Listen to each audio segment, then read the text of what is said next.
Témoignage extrêmement fort d'une enseignante confrontée à la réalité des lycées à problème en banlieue lyonnaise, en banlieue parisienne. Ce qu'elle a vécu est inimaginable. Elle a été confrontée à des élèves violents qui ne respectaient rien, qui ne suivaient évidemment pas les cours, Marine. Oui, elle a également vu des élèves au comportement indécent en plein cours. Écoutez son témoignage recueilli par Christina Luzzi avec le récit de Solène Boulan. De son expérience de professeur d'anglais sur le continent, Rosemarie Albertini garde un souvenir traumatisant.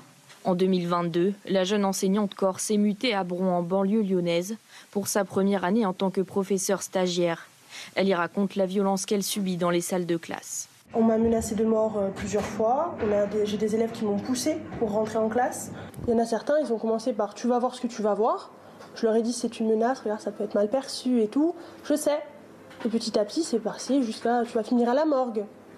Et ils me croisaient dans les couloirs, ils me faisaient un signe sur le cou comme quoi ils allaient me tuer. Selon l'enseignante, certains élèves vont même plus loin, allant jusqu'à exposer leur intimité en classe. Ils avaient la main dans le caleçon et ils regardaient des films porno. Mais au début, ça choque un peu, parce qu'on se dit, bon, on regarde autour. Ça a l'air tellement normal pour les autres élèves que je dis, mais non. Rosemarie Albertini finit par croire aux menaces de ses élèves. Elle reste sur ses gardes dès qu'elle quitte l'établissement. Je regardais tous les jours par-dessus mon épaule, que ce soit pour sortir de l'établissement, j'attendais des collègues.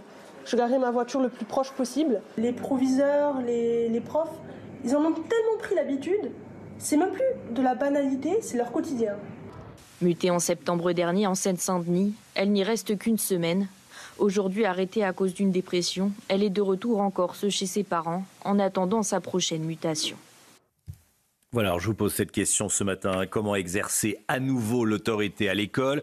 Qu'est-ce qu'il faut faire? Est-ce qu'il faut exclure définitivement les élèves qui n'ont rien à faire au collège et au lycée, qui n'apprennent rien et qui embêtent les autres et qui accessoirement menacent les professeurs? Je suis sûr que vous avez des idées, un point de vue.